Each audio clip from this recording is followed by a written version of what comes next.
pleasure for me as a longtime fan to be sitting here with Aaron Gray. Here with Larry Hama. We're talking with Kevin J. Anderson, best-selling author. Mr. Neil Adams. I am here with David Fritz. Axel Alonso, editor. Shadow Stevens. And Dallas Comic-Con with John Delancey. With Tom King. Kevin Conroy. Free comic book day. Denise Crosby. PopCon Pop Expo. Here on location at Star Wars Celebration. Cafe Expo, talking for our second time with Gil Gerard. Wichita, Kansas at Time Eddie. Producer David Gerald. I've got Eric Flint. Are here at Smallville Comic-Con. Wizard World St. Louis. VillageCon in Bentonville, Arkansas. Michael Lombardi. We were talking with Alan Dean. Quincy Allen. Suzanne Lambden. Of Starlog Magazine, Mr. Kerry Oakwith. Chris Sami. Len Lee. Dave Schwartz. Mano Inkarami.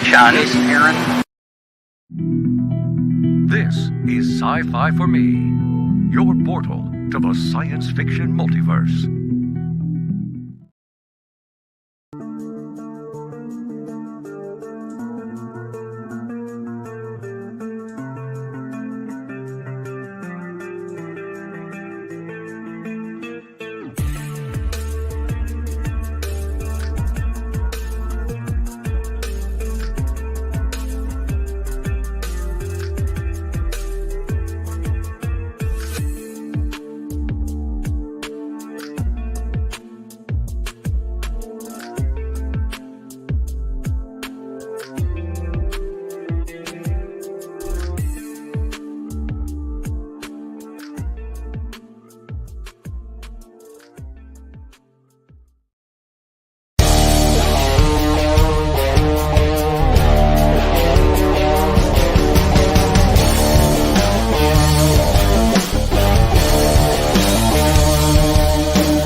The Immortal Mask, a 1970s superhero crime noir adventure that follows a retired soldier who is given a covenant interview with a death row inmate.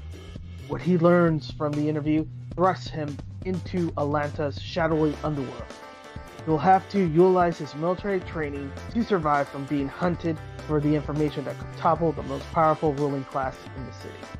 This is not a pre-order or a crowdfunding campaign. Get your books now at denali's.com.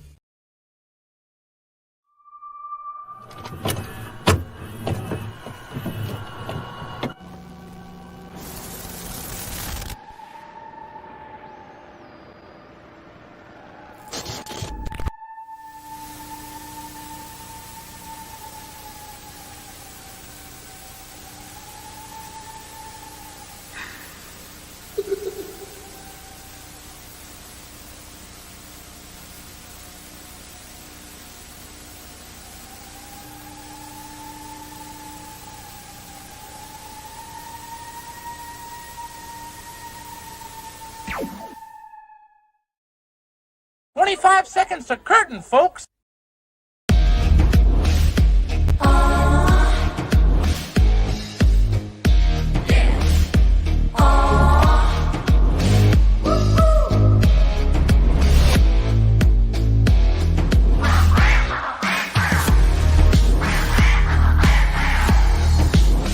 Your favorite podcast is Critical Blast.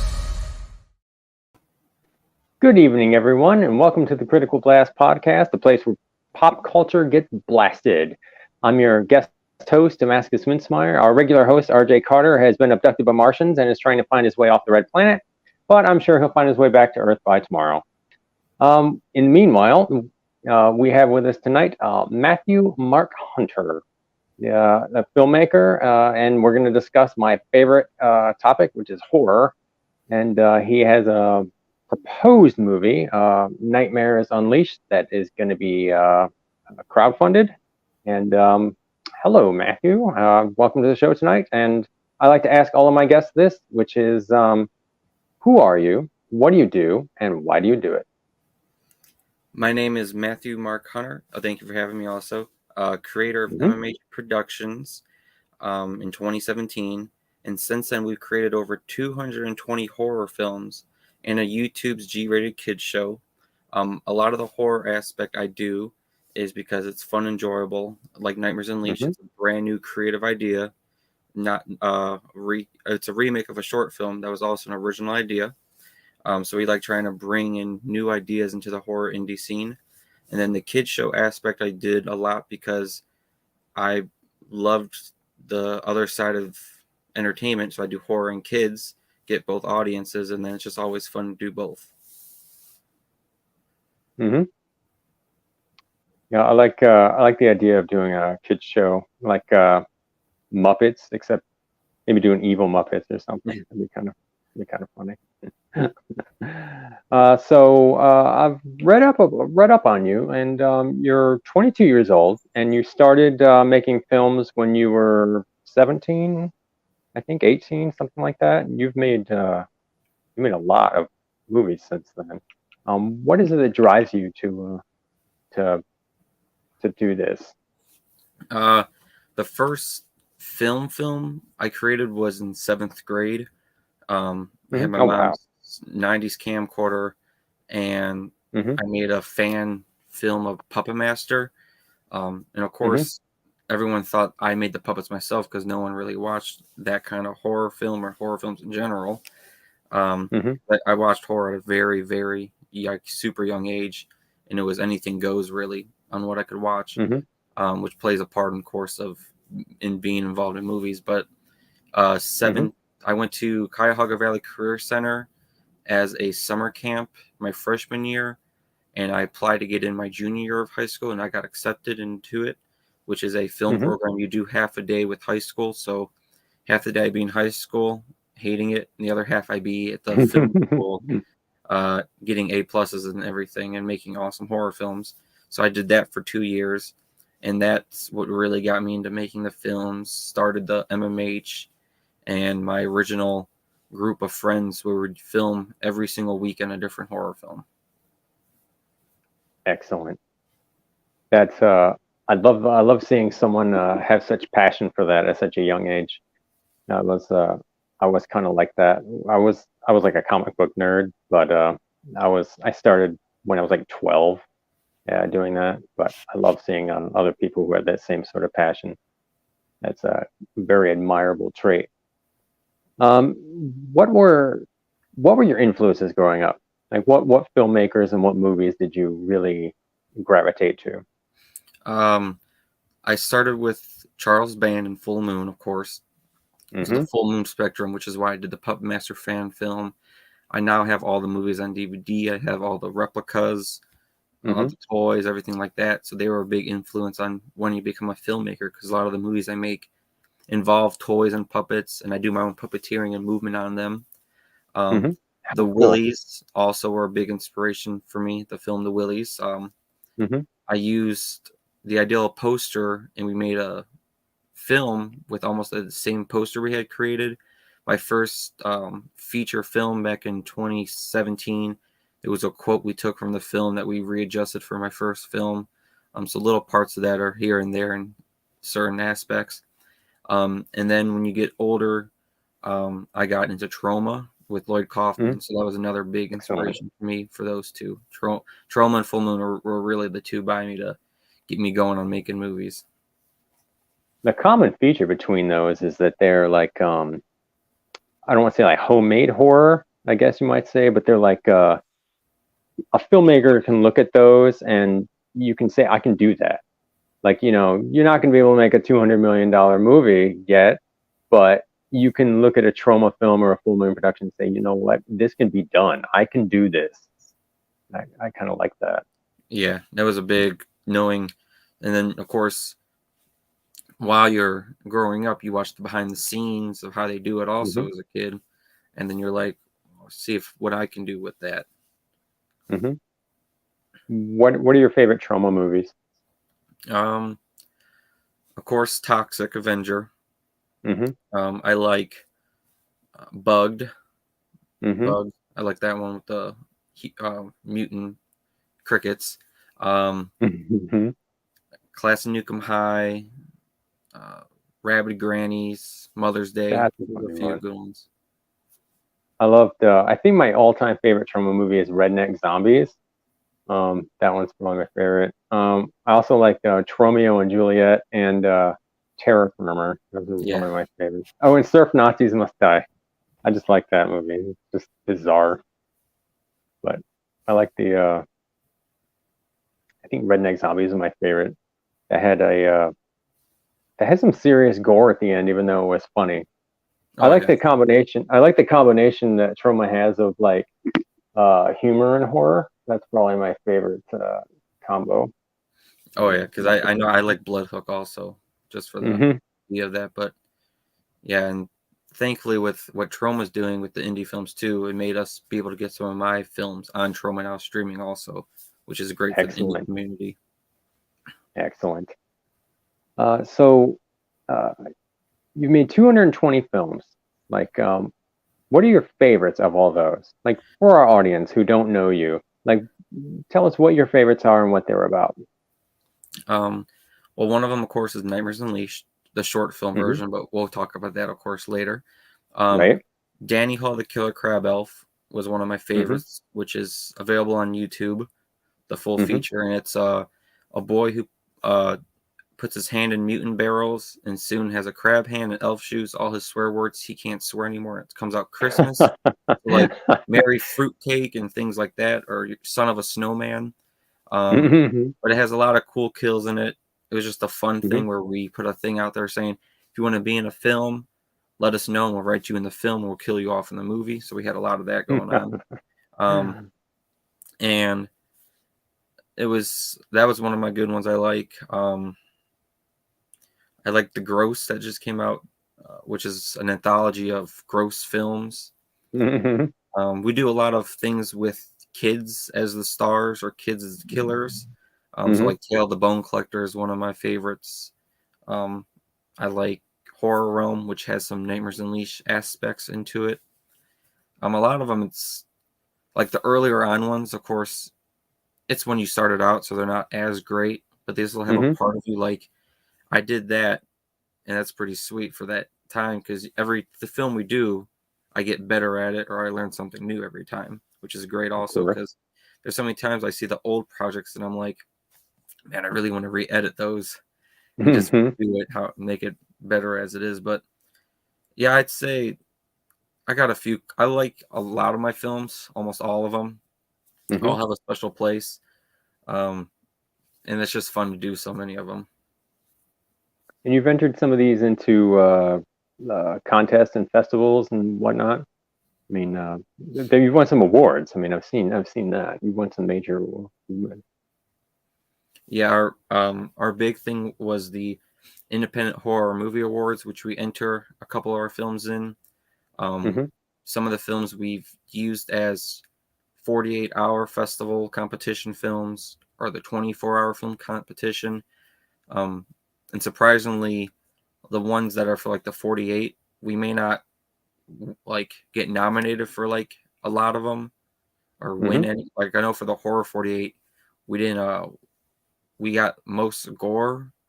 That was really it. But then when we submit it to outside places, that's where we get more of our screenings and awards too, outside of the area that I live in. But like Nightmares Unleashed original, was like best original creativity, atmosphere, things of that nature. So it's always great. But a majority of the films always get nominated or win best score and best kill. Yeah, RJ, if you can find the trailer to the original Nightmares Unleashed and play it on here at some point, because it's only a minute and 26 seconds, something like that. I watched it earlier today. I really liked that. I like the bit with the clown coming out of the TV. Yeah, that reminded me. That reminded me of a movie. That reminded me of a movie I saw a long time ago called The Video Dead. you ever seen that movie? I did. We got it more from Videodrome, actually, with the fabric yeah, coming yeah. in. So Of course, I can see that. we did it with a lower budget, of course, because we don't have the effects. But it's Joseph the Jester who comes out of the TV, and like the short film, well, the remake now, we have all original. Well, we have more. We actually made the costumes this time. So like the first one has store bought. This one is actually, we remade the Joseph costume differently. And of course, the TV effect, we doing it 2 different times for the sequel, because before it was a thin fabric over the screen and I would just pull on it, touch on it. This time we have 2 TVs, the same thing. One that's going to have a black fabric, one that's going to have green fabric, just so we can mess around and try different things also. Excellent. So when you come up with an idea, walk us through your process, like your creative process, how you come up with an idea, scripting, like all this. Walk us straight through the whole thing of how Matthew Hunter comes up with a project. A lot of the projects that are on YouTube, will say, are things coming to life and attacking or killing people. We've done a toaster, a washing machine, croutons, a couple other things. And some of those, I look around like in my room and I'll just see like a fan, and I'm thinking, how can I make this fan come to life and kill me, type of thing. Or when we did our 24 Days of Christmas for a different film, 24 days in a row for this last season, I got an advent calendar, and whatever was in the advent calendar was what the film was going to be about, which probably won't do that again, because that was a long process, editing and writing and filming 24 films in that time period, when one has to come out each day. But like sometimes for our first feature, Dark Side, we did, it was a lot of my older scripts were written on my typewriter. And that was back when I was like, say, maybe 13 to 15 range. I would write on the typewriter some ideas. And then Dark Side was one of those. And I came back to it later on and I rewrote it, added stuff, got rid of stuff. But I write it on cell text a lot. Then, like some of the YouTube films, we don't worry too much about copyright because we don't get paid on YouTube anyway. It's all demonetized content.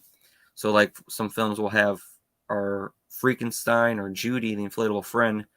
I find cool songs I like, and then I use those songs to go with the script, type of thing. So if I'm writing, I'm thinking, maybe Alice Cooper's Feed My Frankenstein would be good in this part. So then I edit it into the project and put it on YouTube with that scene. So some of the music helps with that. But Nightmares Unleashed, the original, I really can't even remember how it really came to be.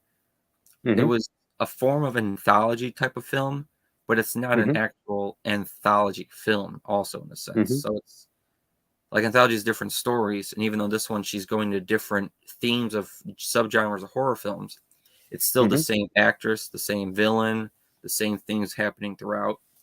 But a lot of them, it's just spur of the moment, really, that you think of an idea, just thinking or writing about something. It just pops in my head. Excellent. Yeah, let's talk about Nightmares Unleashed, the original version and the new version, which you are seeking crowdfunding for that. Let's talk about that a little bit. If someone donates for that, walk us through what do they get and the different levels and all that. Thank you. For this one, we are having 40 perks available for now, so we're going to be adding some more later on if there is even a draw to the Indiegogo at the moment. So if we get a lot of people invested, I'll probably add more on-screen perks, which are a lot of them. So we have like thank you credits, DVDs, CDs, VHS, vinyls, thank you credits in the project. We have a toy being made right now, which should be completed, the main design, this week. So we'll be releasing the picture of the toy. We have a cameo type video with the lead villain for $10. So you can get a video sent to someone of the Jester. Of course, we have a lot of screen use props. We have Anthony's eyeball. That's for the project, and a lot of the props we have are actually in the costumes have been made by local businesses. Cool. So we wanted to keep it very for the local business people. You know, we're not going to Spirit Halloween and buying all these costumes. We paid people to make things for us so it looks good. We have a detached ear also from James Bell, who made it. We have our creative custom scarecrow mask. Oh, cool. So we had this created for the project, and along with that, on the Indiegogo, you see the full costume, where we had to get the stilts. We have to get the costume to fit the stilts. We have the mask, gloves, jacket. We have to work on all that. I mean, the mask alone so far was $300 alone to create it how we want it. We have the scientist things. If we get enough people, we have the genetic mutation potion also. There's the scarecrow on the picture right now. Yeah, and we had the hat made too also. So like inside of it's stuff with the fabric and blocked off so we can rope it off on them. And we're giving away one of these also with the scarecrow chalice in the project. So I mean, a lot of it is trying to make it, here's local businesses. Now they can get their name out on IMDb and on the film, saying here's everything everyone's been doing. We have another creative mask, Azazil's mask, which is going to be 3D printed and painted and a lot of other work. And there's a full video talking about that also. And that's something we're giving away too. People can ask if they want it signed or not by the cast and crew. It depends on what they want. You know, we're not going to, a lot of the stuff, I'm going to be signing all the DVDs and CDs, but like if someone doesn't want the scarecrow hat signed by the scarecrow and me, then of course they're not going to ruin it. They don't want it to happen. But the options are, it's part of it. Every perk automatically is signed by majority of the cast and crew. We have like 16 by 20 posters, which is the whole cast and crew of the project. So as soon as we come on set, I have everyone sign scripts, sign posters, and we put them off to the side for the next shoot. And we've only done 2 shoots so far, and they're really filling up so far. So they're going to be packed with signatures. A cool thing we are doing is a raffle ticket perk.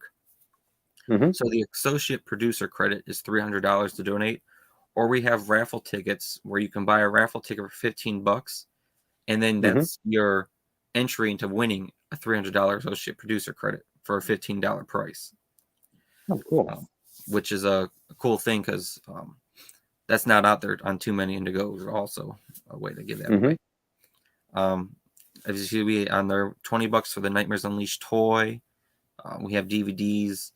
All the perks have 5 add-ons also, so you can add on another DVD, add on a CD, other screen use perks. So like the add-ons are even cheaper. So if you buy, say, a DVD for $25, the add-on DVD is only $20. Every price on there is going to be cheaper for an add-on of an additional. We're going to have masquerade masks, concept art, hand-drawn. We have 3 of those created that we're doing so far. We're actually looking for more of them in all our storages for Nightmares Unleashed because there's been a lot drawn. So we're trying to find all of them also. We have T-shirts available from camp counselors for the 80s slasher segment, or we have regular Nightmares Unleashed T-shirts also. A lot of the bigger perks are associate producer, executive producer, and then co-producer, which is a sponsorship credit for $2,500, which is basically everything on the Indiegogo. You'll get everything, and then every single poster, well, the final poster and all the DVDs will also have your name on the back of the DVDs on every one we sell and all the posters we sell for the final product. And then you get a custom 24 by 36 poster also signed by the whole cast and crew. Excellent. And the goal after the movie is completed, what do you do then? Do you take it to a film festival? I mean, we want to take it to film festivals. I have 3 I really want to take it to that I haven't gotten into these festivals for any other projects. So over 200 projects. The main ones I try to submit, none of them got in. So I'm really hoping that, because I don't think this is probably my best work I could do at the time. And I have so much just passion for this project also. which is why most of the funding is going to actually for me to pay for the hotel for some of the cast when we have weekend shoots, and for food, of course. Because so far, like the Scarecrow costume has ranged about $800. Our Killer Tree costume so far is $400, and all that's just coming out of my own personal fund right now. So that's why most of the money is just, here's the money I already spent. Now I want to try to get some of that back to help process what I've spent so far, and then also for post-production work. I do a lot of the editing, color correcting, and audio, but I'd like to actually pay someone to do color correcting and final audio mixing, because I want it to be the best it can be, and I'm not 100% like the best at it, and I want to be able to pay someone to make this the best it can be. But yeah, just having like the hotel and food and some travel expenses for certain people, I mean, that'd be the best thing to get. That's why we need so much help we can get, and just to show off this film at different theater screenings in different states around the USA and other places, just to see what we can get. That sounds excellent. Let's watch the RJ's got the trailer for the original version of Nightmares Unleashed. Let's watch that now so people get a sense of what you can accomplish.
I love that. That looks so cool. And just think, people, that's like the original version. Just imagine what he can do with some funding. Okay, so reach into your pockets, get some change, and donate here, because this is going to be something cool, I think.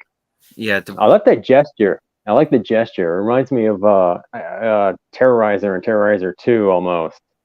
Like I like that. Just to break down a little bit too, for the newer stuff, is the old film we shot on locations of like houses, friends, and family. Our biggest scene was the vampire dance scene, which was just at a practice hall at Playhouse Square, which is a theater here in Cleveland. But the new film, we already have permission. So the scientist scene in the old film was in a basement. The new scientist scene, we actually are filming in a haunted house, Haunted Hydro in Fremont. The scientist scene was Mohican Haunted House. The end scene is going to be Fremont Haunted Hydro. So we actually have two different haunted houses we're filming in so far. And both of those are getting sponsor credits for helping us out and allowing us to film there. We're getting a real ballroom aesthetic type of look for the masquerade, which is probably our hardest scene so far. All the old casts aren't in the new film. We try to get them something, but a lot of crosshairs happen, so it's a whole new cast besides Joseph the Jester, because it's played by me. Right. I'm gonna come back as one of my favorite roles. So everything's newer. A lot of the things you see are coming back. So we have the witches scene coming back, the worm zombie. It's all going to be upgraded and new. Of course, we added the scarecrow scene to the feature. We added the fisherman scene. We added the final segment at the haunted house fight scene instead of having it in a bedroom, 2-bedroom house. Because that's all we could do back then. But luckily, we already have the rights to shoot in all the locations, so that's already checked off that list. So it's automatically going to be happening in the gazebo and things like that. Excellent. Like Joseph old costume was store bought, and then the remake one is actually all crafted and sewn together, handmade. We have someone, a local costume designer, working on this. The tree costume, Misty the Spider Mistress, which is a giant spider costume we're working on. The Scarecrow. So a lot of the stuff is going to be all created for the project. And then, of course, like Raven has multiple costumes because each segment is a different style of film. So like this time, the vampire scene is a musical. So we're actually writing 2 original musical numbers for the scene. So it's going to be part musical that we have to actually, the composer's writing it now, and then we're going to write the lyrics for it and then pre-plan and sing all the musical elements beforehand. The scientist scene is the sci-fi part because we have eyeless corpses, dead alien body parts. The Scarecrow is more like an 80s aesthetic look. I'm going to see how well, because most of the film shot on Blackmagic. Right. But I also have my 90s VHS camcorder still that I can take the footage, record on the VHS, and put it on DVD, then put it on the computer. If I want to go full 80s grainy look, instead of putting effect in, which is the still thing we're thinking about. Do we put the effect in, or do I do it full hardcore mode with the original camcorders? We have Slasher for the Fisherman, which is new, so it's a camp counselors making out type of seeing all the films stereotypical. So we're making fun of that. The Witches, the Worm Zombie. In the original, we had someone have actual worms come out of their mouth, real ones. We're casting for that now too. We're going through the auditions for the new Worm Zombie, but it's going to be still real worms come out of the mouth. Or we have an idea where they're going to rip their zombie skin off, and underneath the skin is going to be all the worms on their dripping down for it. So we're still planning on which one will be more gruesome, but we're probably going to go with the face rip off and all the worms come out with worms coming out of their mouth. I mean, it's part, we told them for the auditions, like, don't be scared of worms because we're going to use real worms for the scene. We try to do as much real as we can. So on the set of any like indie film feature, there's a lot of crazy stuff going on. What are some of the like most outrageous situations you've been involved in any of your movies that you've had to like, where you've looked at something and you've had to like figure out how to do it, and it's just give us some anecdote for our Easter Massacre. Has a lot of the stuff I do want it to look real as it can be. Before we had an actor sign on, but then right before we filmed, they reached out to me, told them that their agent said they couldn't do it due to the end scene, and they don't want him on there, and they didn't want that on their resume or out there. So then we dropped him because, of course, he had to, and I said, I'll just do the part. So he's getting whipped in a chair, shirtless, and it's a real whip, and I'm getting actually whipped in the film because I wanted to look real. So I told the actress, just go ahead and whip me. The only part that was... He suffers for his art. He suffers for his art, people. Okay. And then, but the part that wasn't real that happened was when she chopped my penis off and shoved it down my throat. That wasn't a real one because I couldn't handle that on a real set. But it came off, went in my throat, choked on it. But like other things, like we have a lot of stuff. Like we have a workbench scene. The tools are going to be real tools. There's a scene I did just by myself at home when I was starting out, like a fun little thing, and I had to play my part and another hand. So I have my head on the table, and then I have a real drill with the screw in it, and I'm bringing it down while I'm trying to look, not to look at the camera, and I'm bringing the drill right into my eye as close as I can get it without actually touching it. Of course, I got to be safe for that, because if I would have went a little closer, my eye would have been drilled. I mean, I've done whenever we do the real stuff, I don't do it to other actors or crew members, of course. Like, not because safety always comes first. But for me, it's like if I have to get my hair pulled by someone, pull my hair. You know, if I have to get slapped like I did in the first Nightmares, actually slap me. I mean, I can handle it. It's not like it's gonna hurt me too bad, and it's just me. I don't.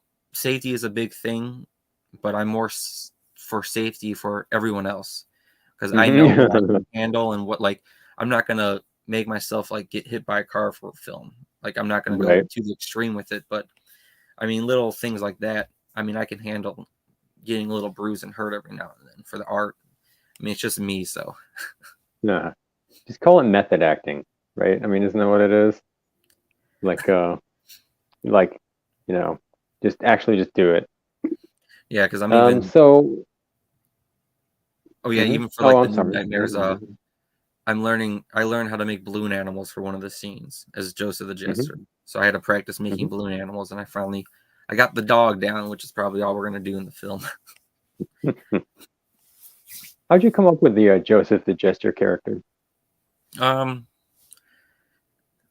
was always like the clown hype, and you know, there's so many famous clowns out there, and then it's a big thing that people think that Joseph is a clown right off the back, of course, just because the makeup and the look. But then we did Jester because I got it from Jester from Puppet Master.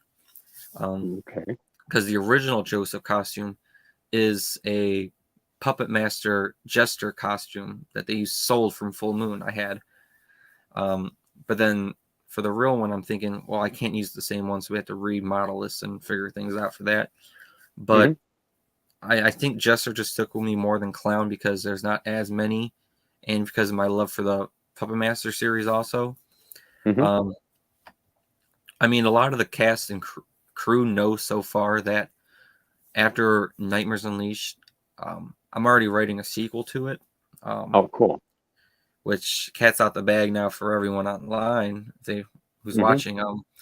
But it's already been worked on, written. We plan to actually film stuff for the sequel while we're shooting stuff for the first one, just to have it done and ready to go.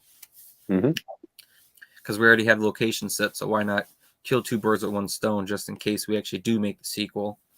But it has a lot more. The sequel has more of a backstory in one scene of Joseph's past before he became the one who goes in the human world and pulls kids in as their slaves and is trying to make Raven his wife, so he can rule both the TV horror realm and the human world. Cool. I'm not going to spoil it too much what happens, but it's almost the same as the short film version. So if anyone's seen it, there you go. But we're amping it up a bit for that. But yeah, a lot more of like the backstory of why the Jester and why not a clown is already like written in bold for how we're going to shoot the sequel for one scene. But it's just been, why not make another iconic character, but this time we'll turn into a Jester instead of just the everyday clown. Excellent. So you mentioned earlier that you've been into horror since you were a very young age. How young was a young age? And what was it that lured you to horror in the first place?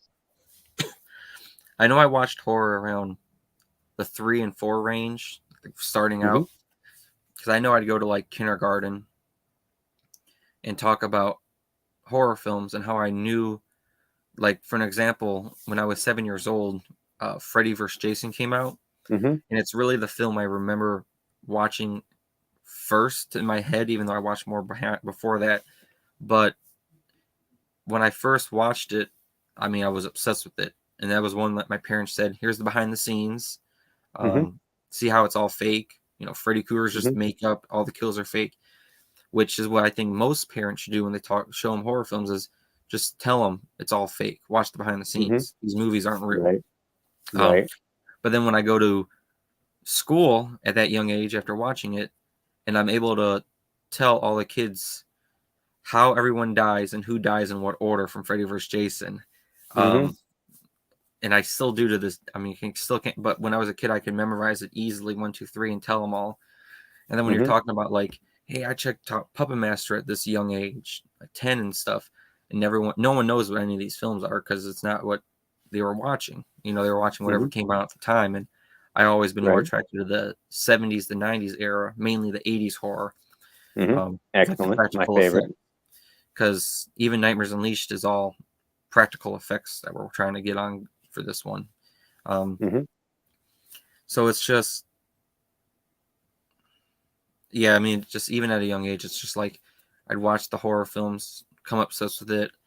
I get the action figures. I have a DVD collection that's grown increasingly a large amount. A lot of bad movies also, bad horror films, which they're always great.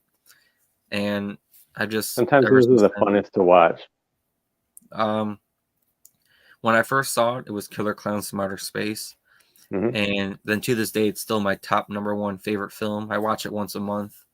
I have more Killer Clown stuff than almost as much as Puppet Master stuff, but I have almost everything created that was Killer Clowns merch. I have all the shirts, hats, shoes, everything for that one because it's just my all-time favorite film.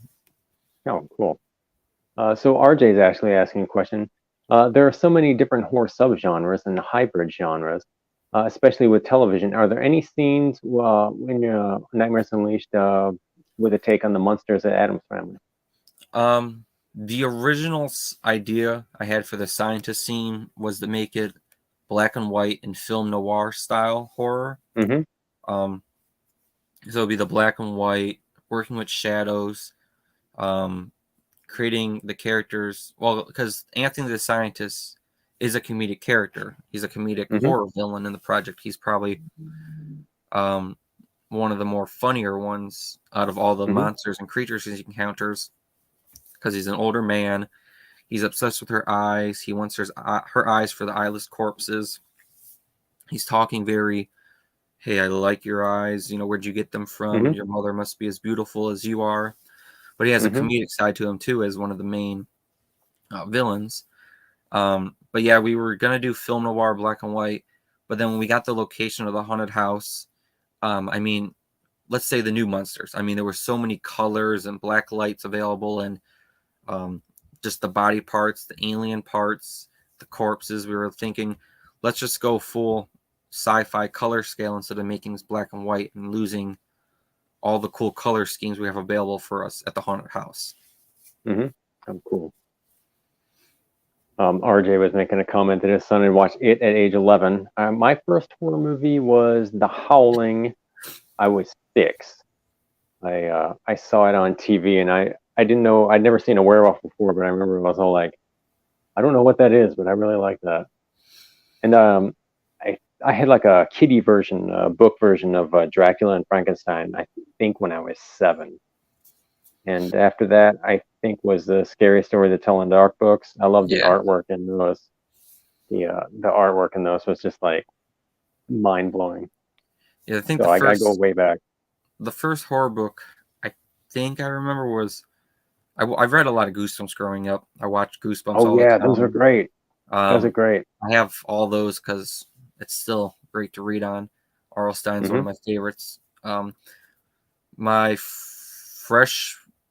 freshman year of high school, I finally learned more about Edgar Allan Poe from my English teacher. And then since then, I even made a feature film anthology of different Poe stories 2 years ago. And I have the complete works of Poe now. And he's a big reader to read about also. But I remember reading like the Scary Story books, of course, but then mostly like the girl with the ribbon around her neck. And when Johnny pulled it off, her head fell off. Yeah. My mom showed me that one as a kid also because that was her favorite. Right. So now it's like the lightning round nerd questions. This is probably my favorite part of the show. I think you answered this first question already, but basically just whatever comes into your head. But the first question I think you already answered already, which is your all-time favorite movie, horror or otherwise. Killer Clowns from Outer Space. Right. That's a good movie too. Killer Clowns is such a good movie though. Like when you first hear about it, you're like, no, this is gonna suck. And then you're like, it's just crazy enough that it actually works. Yeah, that one, and then Puppet Master vs. Demonic Toys was always a huge influence on me growing up. Mm-hmm. What was it specifically about Puppet Master that you liked? The probably like the movements they did with the puppets and all their characteristics they had. When you, because Jester was my favorite, of course. And then you find out there's 2, 3, 4, 5, 12 of them now. And then, I mean, I just liked, because when you find out they make like the horror toys, when you find out that, hey, there's toys of these characters. Of course, I got them when I was a young age and I'm playing with them. But yeah, I think I just liked how the puppetry movement worked, which is what I do a lot of my films, is making toys and other dolls come to life. And then I'm working on, because I don't have like the animatronic puppets, so it's mostly like my hands moving it without seeing it, things like that nature. Wow. Okay, so what would be, other than those, what would be your top 5 favorite horror films? I got asked it before, and of course it was those ones is like the top 3 for like Killer Clowns, Puppet Master Versus Demonic Toys, the Willies. I'd say Nightmare on Elm Street 3 would be up there with it. That's a good one. I mean, I have so many like ones I like that it's hard to pick like another favorite. Because like I'll say Puppet Master vs. Demonic Toys, and then I'll also say just Puppet Master singular type of thing as like 2 of the options. Right. But I mean, there's just so many out there. But when I think of favorites, I think of the ones that have the most impact as me as my life and as a filmmaker. So I'd say Freddy vs. Jason also is one of the top 5. That was pretty good. I like that one too. All right. Okay. Your favorite guilty pleasure movie? You know, that one that's not really very good, but did you love anyway? I don't know too much about like for that reason, but like I'd say my guilty pleasure film is a film that isn't horror that I love a lot is State Fair. Not the first one though. I think it's the second version, the 1945 version, State Fair, and The Graduate. And Shrek 2, of course. Shrek 2 is a good one for one of my top ones. I like a lot of animation and children's cartoons and movies also with the horror aspects. Of course, that's Disney and Pixar. Monster House and Hotel Transylvania. I always liked Monsters, Inc. and Bugs Life and Nightmare Before Christmas. Oh, of course. Corpse Bride. Yeah. I like that one too. All right. Favorite TV show all time? I'm going to go with, I'll say overall South Park, but I also watched a lot of Bluey and I'll say Disney's Gargoyles and then Daniel Tiger's Neighborhood. I love Gargoyles. That's probably my favorite cartoon of all time if I had to pick one. I love that. The animation in that show was so good. Oh, yeah. All right. Your 5 favorite musical performers? Can I just say like musicals? Yeah, sure. Why not? Okay. I don't know too many like performers really. But I really like, of course, Little Shop of Horrors, Phantom of the Opera.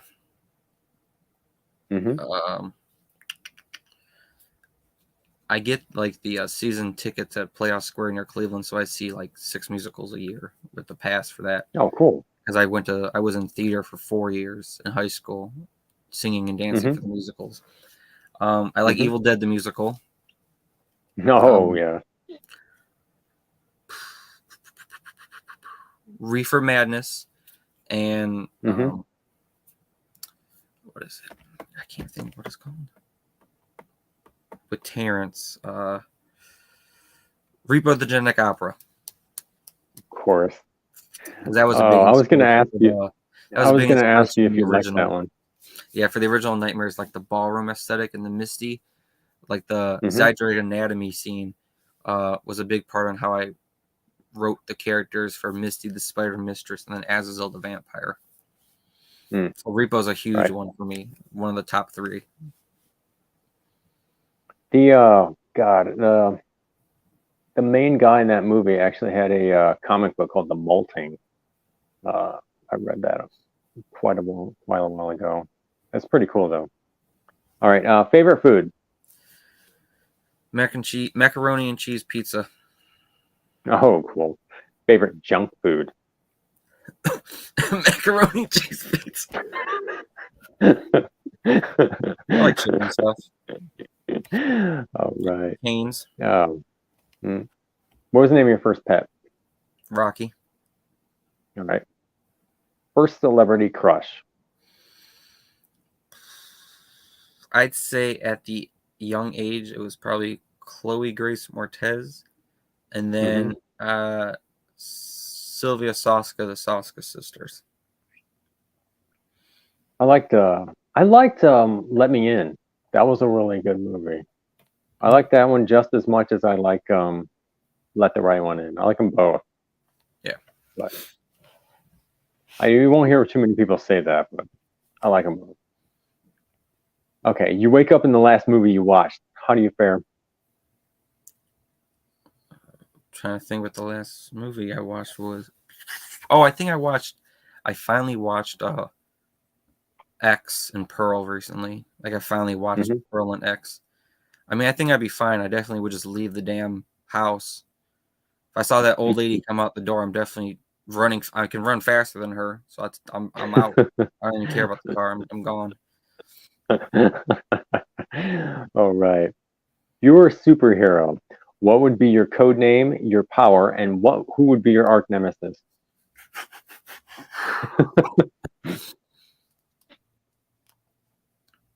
I would just say the Big M. I mean, I always wanted to be able to I want to be able in real life. I wish I could just freeze time and stop everything besides myself, so that I can say, let me just freeze time and everyone, and let me just work on this film or edit it or write, and I have nothing to bother me. Time's frozen.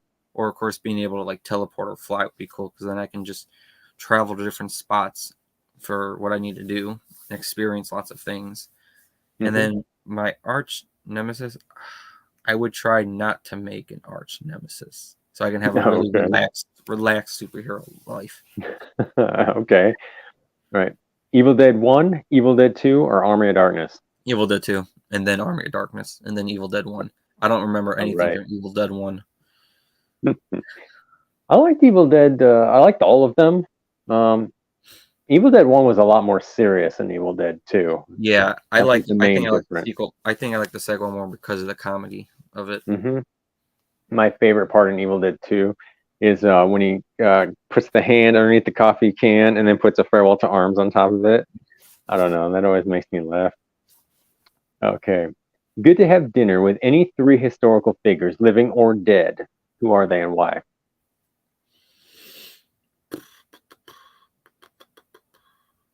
Wes Craven. I was supposed to meet him at a horror convention, but he died the same week right before it happened.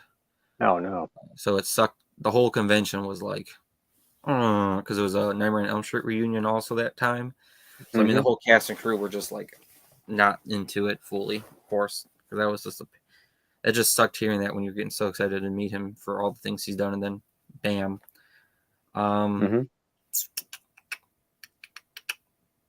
Edgar Allan Poe. We'll go out to the pub. Excellent. And then it would have to be, I'd probably say Ed Wood. I mean, it's tossed between Ed Wood and Alfred Hitchcock, but I'd say Ed Wood. I even wrote my film paper on Ed Wood, and a lot of people were like, "Who's Ed Wood?" And I said, "Why are you going to film school if you don't know who Ed Wood is?" I mean, he was a huge inspiration. I thought that was common knowledge. Yeah, I mean, it's just a huge inspiration to me for the low budget indie aspect, because I also film on locations without permits. Still, for our Danny Hall film, we filmed at a grocery store, and I didn't ask permission to film there. I just had my mom hold the camera while I did stuff in the grocery store, and I've done stuff at other grocery places and other locations without release forms. So I got that. I took that from him, just saying run and gun guerrilla filmmaker a lot of the times. Like a lot of my older films were all run and gun films, all of them. Excellent. Okay, you meet your 8-year-old self. What advice do you tell the younger you? When you're starting out doing your filmmaking, don't be cocky, and then give him the script to Nightmares Unleashed at the age of 8 and saying, get ready for this, save up, be ready. No, I would tell him, just do what you're doing. Tell him who to avoid in life overall, relationship or friends, like saying, hey, don't worry too much about all that. But mostly just don't be too cocky. And because I was very cocky when I first started off, because being 17 years old, being in indie films, and then becoming an award-winning filmmaker at 17 while you're still in high school and film school. I mean, you can get cocky, especially when you're out and about doing stuff. So I would tell them, don't be cocky throughout all of it, but have a good time and just make those movies. Excellent. Okay, you find that genie's lamp you've always been looking for. What 3 wishes do you make? Money. As much money as I can get. Because like, even if I won the lottery, I'd get like a normal, like, I'm not gonna get a mansion and stuff. I just want an everyday normal house, and then just do filming and not have to worry about working and a normal job and stuff. So of course I'm gonna ask for money. I'm gonna ask for the most expensive film equipment ever made out there. Just drop it off. We'll be good. And then if we're playing the Aladdin game, I'd say you can be free. I got my money and film stuff. I'm happy. Oh, cool. All right. So what's next for Matthew Mark Hunter? Well, with the Nightmares Unleashed, we're also trying to get stuff done for our last Indiegogo, but my hard drive kind of went kapoopy. And the place fixing it said, oh, it might be a range of 2,000 to 6,000 to get all your footage off of this, which is all the footage from 4 films that were incomplete. So it's really screwed me up on that past Indiegogo. But when I get the hard drive fixed, there'll be a lot more things randomly popping up while I'm working on Nightmares. And then we're working on our Krampus 5 also, which is going to be the last Krampus film I make for this year overall, because of course Nightmares Unleashed is going to buy all my time this summer. So I'm trying to get as much of these things done, because once it's done, I'm done doing small projects for the whole year. So I can only focus on one thing.